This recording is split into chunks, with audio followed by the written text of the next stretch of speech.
Today is the 30th anniversary of the 1995 film, Serpent's Lair's HBO premiere. I caught the end of this. I was in my room, I was watching some other stuff, and then I flipped it to HBO, and I caught at the very end. I'm looking at this woman brutally beating up this guy, making these what appear to be cat noises. And then when she throws him on the ground, I'm like, what is she getting ready to do? Do it with him? That's exactly what she does. And then he ignites her on fire. I'm like, what is this? Well, it was in the HBO guide, but the information it gave didn't exactly explain anything, so I had to watch it now. I definitely needed to see this movie. This is the film that introduced me to a succubus. I had never heard of this demon before. Well, okay, I have, but I wasn't really paying attention to the Burbs part where they mentioned the succubus and the incubus. I heard it and, didn't really think much of it. But this is the film that definitely told me what a succubus is and how they prey on men. Oh, man. When I saw the movie again, I caught it 35 minutes into the film, so I still missed the beginning. But I saw the rest of the movie, and I'm like, oh my god, what the heck is this? This is adult material, but it's R-rated, but it's better than a lot of stuff that I've seen before this, because this is just non-stop fun. Well, I got it the next time I finally watched the whole movie, and oh man. The film opens up with a guy cutting his you-know-what off after this first-person thing is moving through the hallway, looks at him, so he no more, oh! Oh boy. And, oh man, a couple that moves into that apartment, Tom and Alex. Tom is played by Jeff Fahey, the actress playing Alex, I forgot her name. And, well, they take in a stray cat. They also meet their neighbors, the nervous guy who doesn't like to talk, and the cool, laid-back guy who's friendly for conversation. Well, the cat does not like Alex. First, the cat poops on her shoe. Then the kitty puts her dead rat on her pillow, then knocks over these two valuable glasses, and when she goes after it, it trips her down the steps, and she breaks her arm. Now she's in the hospital, and she's out of the apartment, and that's when Lilith shows up. Oh, man. Lilith at first poses as the guy who used to live there with their sister. And there's a picture of the two. So, they have making them believe, okay, this is obviously his sister. She's not his sister. Spoiler alert.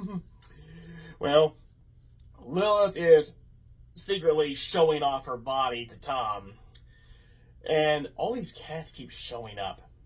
The nervous guy orders them to get rid of them, but he says, only one's mine.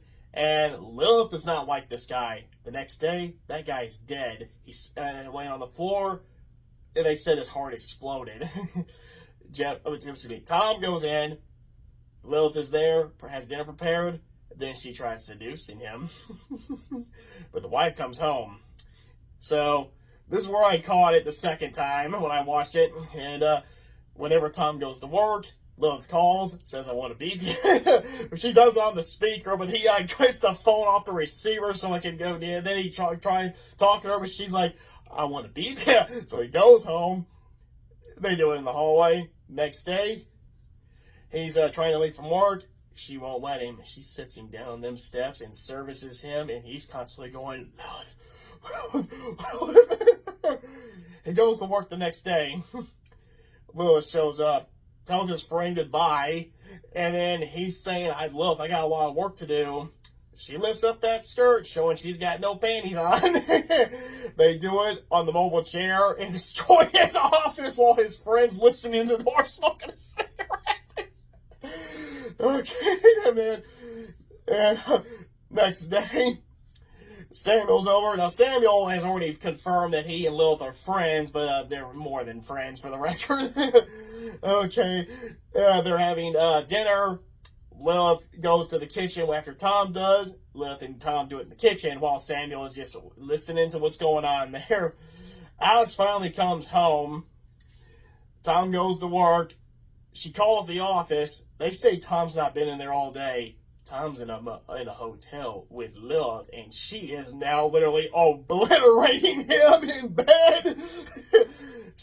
Alex then finds all the stuff letting her know that, yes, her husband is cheating on her. Tom calls, but he's too exhausted. Lilith says, "You ready to go again?" He's like, "I can." And then Lilith's like, "Yes, you can." So she has fun with him some more. Tom gets home. He meets a guy who was friends with the guy who used to live here. The guy tells Tom that his friend was scared. He said he was being destroyed. Lilith shows up, but the guy's like, his friend didn't have any other family. She lies about who he is. Says that he said that you were nothing but a guy who liked to borrow money and never pay him back. And he's like, "Wait, what?" She then throws him out violently. And then she makes advancements on Tom. But this is when Tom is now getting suspicious about Lilith. He starts questioning what was that guy really doing. But she's like, "I asked you if you love me." She drops her clothes, and he's like, "I can't." She's like, "Yes, you can." He's like, "There's a limit." And she goes, "No, there isn't." Well, when it comes to his wife confronting him, she calls him over the phone. He answers it. Lilith comes in there. She just handcuffs his other hands, and then she just literally rapes him. Oh, boy. After that, he goes to the doctor after he has that meeting with his wife. Doctor says that his glands are swollen and he really needs to stop what he's doing. He just says it's just been doing some exercise. When he takes his shirt off, the doctor just looks at the condition of his body and goes, "What exercises have you been doing?" Oh, boy. Tom is now once again in bed, restrained. All these cats are in there. He goes, "What are these cats doing here?" And Lilith tells him, "You're just hallucinating. You need to relax." And then he goes, "The doctor said I needed to rest." And she's like, "Relax." Okay. Tom finally finds the information about a succubus because it was there. His wife found it earlier, but he finally starts reading it. That's when he sees that cat, and now he gets out of there. He goes and sees that guy that Lilith threw out. The guy then presents him with this stuff, and as he's reading through it, he sees a picture of Lilith in there, and Samuel. I believe it does. I have to watch that scene again. Okay. But then that guy gets hit by a car. Tom now knows that he's being destroyed by a succubus. She's feeding off his energy and draining him to exhaustion where she's going to kill him if she keeps doing this.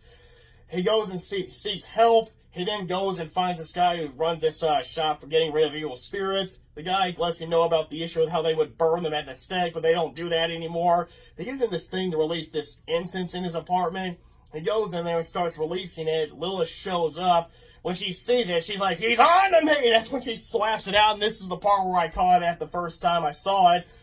She literally is dominating him with those cat sound effects going every time she screams out. When she's raping him for the final time. Oh, boy. He gets that propane welding torch, aims it at her face, clicks that sucker on it, and then she ignites it with that fake-looking fire. Samuel then tells him goodbye and leaves. And this is where the movie ended on the HBO version. Now, the Blu-ray, the movie continues. It gives an explanation about, well, it gives a story for him to try and believe what really happened, that he just got parasites from the kitty litter that his wife bought for that cat, and they just made him see all those hallucinations. Now his wife and him are living in a different spot, and then they have a baby, but then the baby starts making the meow noises, because there was a scene where she was alone, Alex was alone with Samuel, and, well, this movie is really accurate to a succubus. More than Jennifer's body. There is no succubus in Jennifer's body. I don't know. Okay. Succubuses prey on men with sex. Okay? Not with kisses. They don't eat them. They prey on them with sex. They drain them of their energy. That's how a succubus feeds on a man.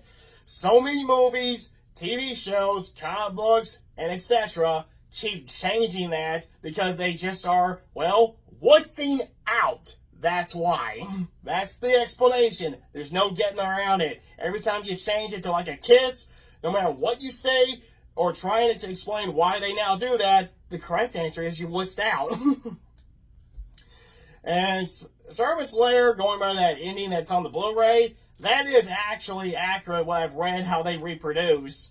I found out that succubus and incubus can't reproduce with each other, so a succubus makes love to a man, collects his semen, contaminates it. She then makes love to her incubus boyfriend or husband, injects him with the contaminated semen. He contaminates even more. Then he has sex with a woman and impregnates her with the contaminated semen, and she gives birth to a baby succubus or a baby incubus, and the succubus and incubus couple take the baby. That's how I read how they reproduce. So this movie is accurate, especially if it's going by the rule that Samuel is an incubus, which I think he is. I don't think he's that any other character. Like, I don't think he's the devil at all.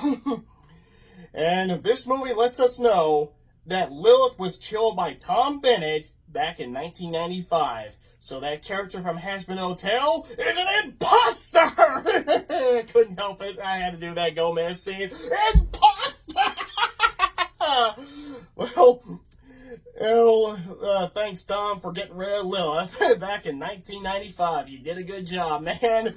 And all you who made Serpent's Lair, well, thanks for that guilty pleasure film. And for all the teenagers back in the 90s, all those teenagers back in the 90s, I'm pretty sure enjoyed the living daylights out of that movie.